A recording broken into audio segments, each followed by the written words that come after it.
पुण्याच्या कल्याणी नगरमध्ये झालेल्या अपघाताप्रकरणी जो वेदांत अग्रवाल आहे त्याला खरं तर आता बाल सुधारगृहात पाठवण्यात आलेला आहे। 5 जूनपर्यंत त्याची रवानगी बाल सुधार कारागृहात करण्यात आलेली आहे। आपल्यासोबत पुणे पोलीस आयुक्त अमितेश कुमार आहेत।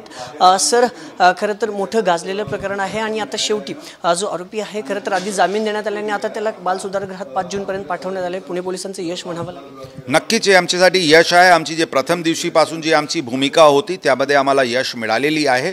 आणि ॲडल्ट म्हणून ट्रायल करायची जी सुरुवातीला अर्ज दफ्तरी दाखल कोर्टाने ज्युव्हेनाइल जस्टिस बोर्डने केली होती ते पण उघडण्यात आलेली आहे। त्याचे पण प्रक्रिया सुरू करण्यात आलेली आहे। नक्कीच हे आमच्यासाठी यश आहे।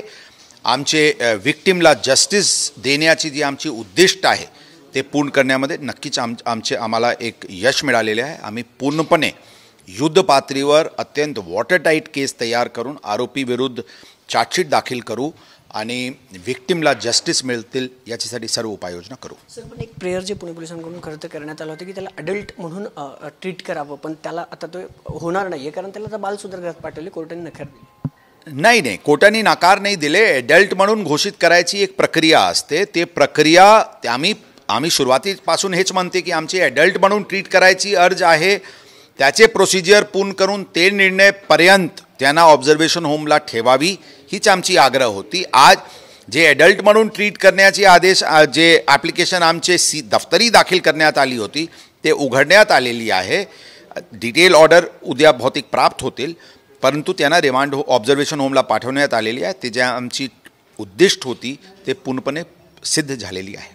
सर, युक्तिवाद जो झाला ना पुणे पोलिसांकडून असं देखील एक सांगण्यात आलं की आरोपीच्या जीवाला धोका आहे किंवा समाजात तो आवरल्यानंतरही धोका आहे। एक्झॅक्टली कोर्टाला काय आर्ग्युमेंट झाली त्याबद्दल मला सध्या टिप्पणी करणे मला माहिती नाही। आम्ही टिप्पणी करू शकत नाही, परंतु आमची धारणा हेच होती की हे आरोपीचे जे कंडक्ट होता आणि ज्या प्रकारचे हीनस क्राईम केला होता हे क्रिमिनल जस्टिस सिस्टमच्या अनुषंगाने तपासाचे दृष्टिकोनातून विक्टिमला जस्टिस मिळायच्या दृष्टिकोनातून ते बाहेर फिरणे योग्य नाही आहे। त्यांना ऑब्झर्वेशन होममध्ये राहायला पाहिजे।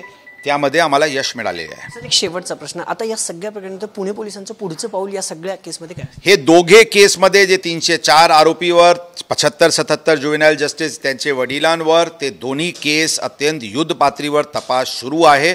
आम्ही या तपासाचे पूर्णपणे चांगला तपास करून वॉटरटाईट केस डेव्हलप करून आरोपीला सजा होईल यासाठी पूर्णपणे प्रयत्नशील आहोत। पुणे पोलीस आयुक्त अमितेश कुमार आपल्यासोबत होते। पुण्यात कल्याणी नगर भागात झालेल्या अपघाताप्रकरणी जो आहे तो जो अल्पवयीन आरोपी आहे त्याला आता 5 जूनपर्यंत बाल सुधार कारागृहात पाठवण्यात आलेला आहे। कॅमेरा पर्सन अभिजित पिसेसह अभिजित पोते, TV9 मराठी, पुणे।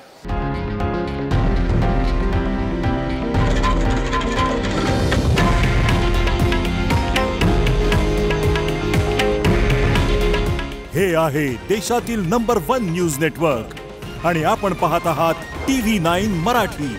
काळजी तुमची, हित महाराष्ट्राचं।